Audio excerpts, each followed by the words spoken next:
Pernahkah kamu ingin menyelam ke bagian samudra yang paling dalam? Nah, hari ini kamu akan punya kesempatan mewujudkannya. Sebelumnya, seberapa lama kamu mampu menahan napas? Tidak terlalu lama. Tenang, jangan khawatir. Silahkan naik kapal selamku dan ikutlah denganku dalam perjalanan menuju kedalaman. Siap? Oke, ayo menyelam.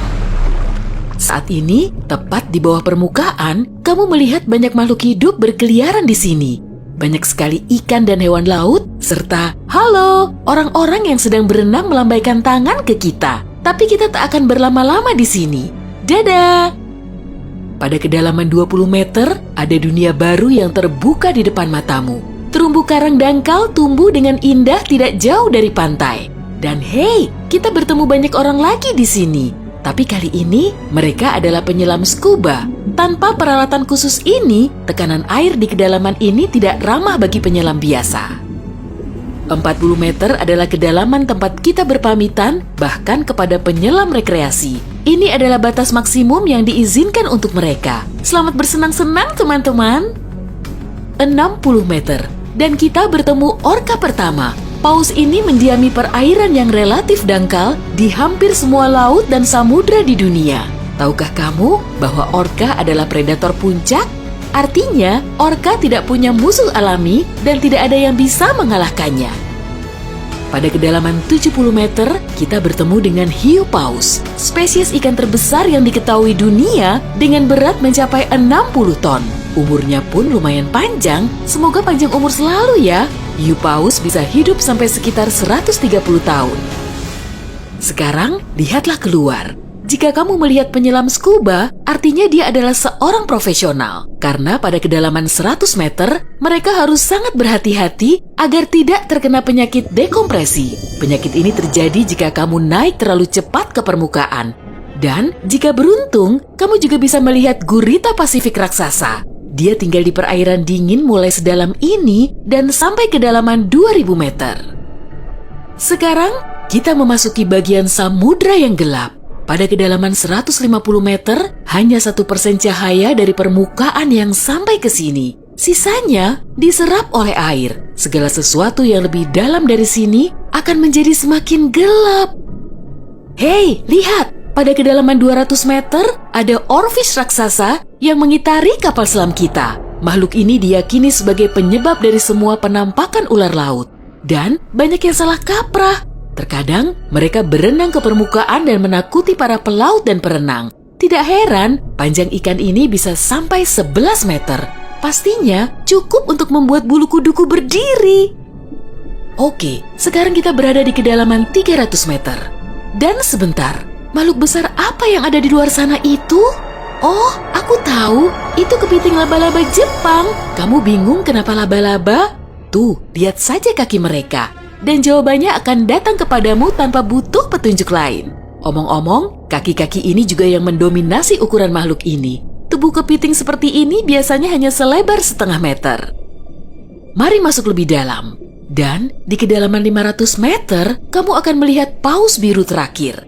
Tidak, bukan paus biru terakhir di dunia. Maksudku, ini adalah jarak terdalam yang bisa mereka tempuh. Paus biru tidak benar-benar perlu menyelam sampai sedalam ini untuk mencari makanan yang sudah berlimpah di perairan dangkal. Tapi mereka masih mampu. Sepertinya mereka hanya ingin memamerkan kehebatan. Mau bagaimanapun, mereka adalah makhluk terbesar dalam sejarah bumi, baik di samudra maupun di darat. Shh, kamu mendengar ini?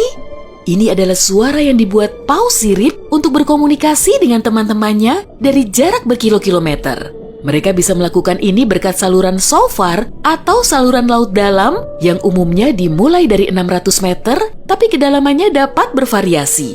Ini adalah lapisan air yang kecepatan suaranya paling rendah dan gelombang suara dapat bergerak ribuan kilometer sebelum menghilang. Pada kedalaman 830 meter, kita telah mencapai titik tempat Burj Khalifa, gedung tertinggi di dunia. Tidak akan mungkin menunjukkan ujungnya ke permukaan jika diletakkan di bawah air. Hei, ayo kita coba. Sekarang kita memasuki bagian samudra yang sangat menarik. Di sini tidak ada sinar matahari dan banyak makhluk aneh berkeliaran.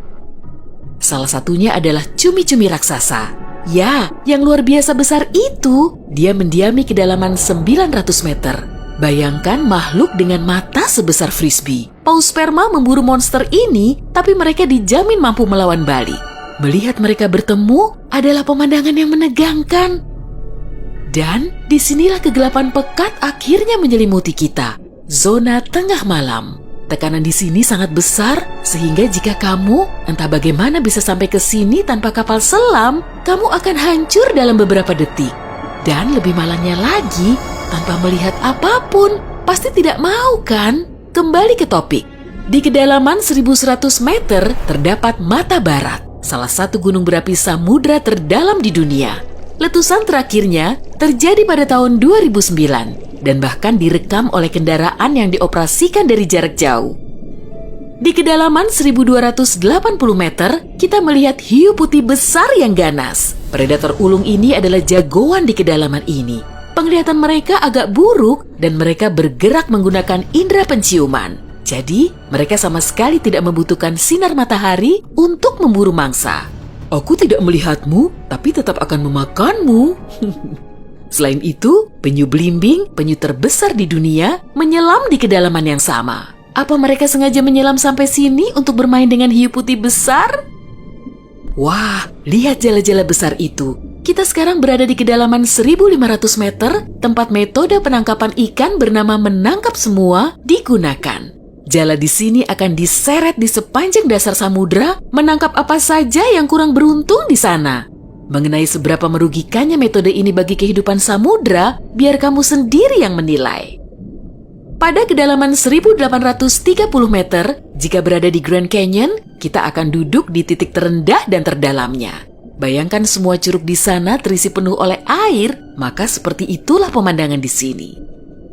Nah, jika kita benar-benar berhati-hati, pada kedalaman 2000 meter, kita akan melihat ikan naga hitam. Makhluk yang bagaikan muncul dari mimpi buruk ini tinggal di bagian samudra yang dalam dan gelap. Dan percayalah padaku, lebih baik dia tetap di sana. Bentuknya mirip makhluk dari film horor dan aku lebih suka jika kita tidak berpapasan dengannya di permukaan.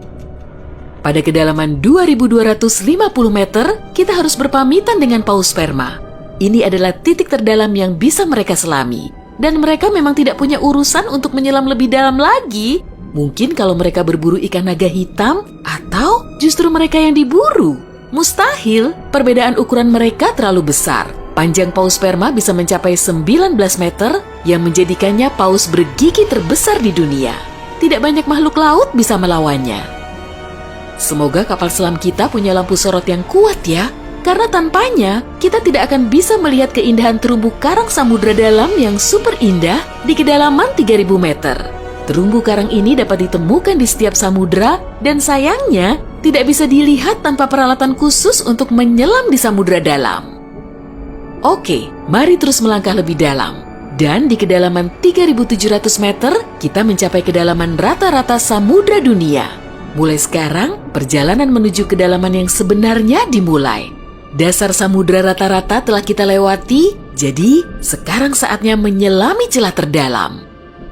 Pada kedalaman 4.500 meter, monster dari mimpi buruk terburukmu muncul di sini. Anglerfish misalnya, akan membuat siapapun bergidik ngeri.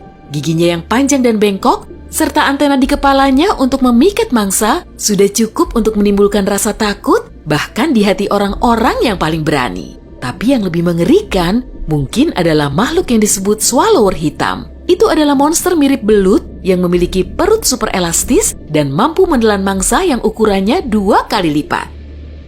Lihatlah ke bawah, dan kamu akan melihat bangkai kapal terdalam yang pernah ditemukan.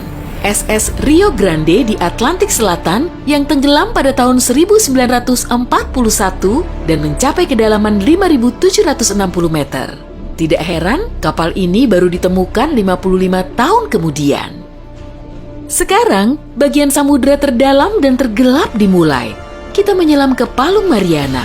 Menurut pengukuran resminya, Palung Mariana dimulai pada kedalaman sekitar 6.000 meter. Ini adalah area yang paling jarang dieksplorasi dan paling menarik bagi para ilmuwan dan petualang. Apa yang ada di dasarnya?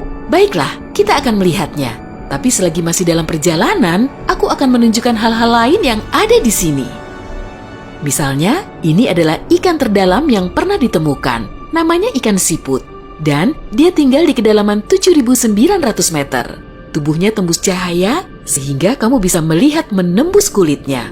Ya, untungnya kita tidak mematikan lampu. Bentuk makhluk mungil ini ternyata sangat imut bagi makhluk yang mampu menahan tekanan sekuat ini. Makin rendah dan dalam, kamu tidak akan melihat jenis ikan atau hewan vertebrata apapun di sini. Tekanannya terlalu besar untuk makhluk-makhluk tadi. Tapi ada udang dan invertebrata lainnya. Belum lagi mikrob yang dapat hidup bahkan di bagian terdalam samudra. Dan bagian terdalam itu adalah kedalaman Challenger. Ini adalah bagian bawah Palu Mariana dan kedalamannya 10.927 meter. Ya, kita telah sampai di bagian paling bawah bumi. Tak banyak orang yang pernah ke sini dan tak banyak juga yang diketahui tentangnya. Tapi para ilmuwan tidak akan berhenti dan ada harapan kita akan segera menemukan rahasia apa yang berada di kedalaman samudra.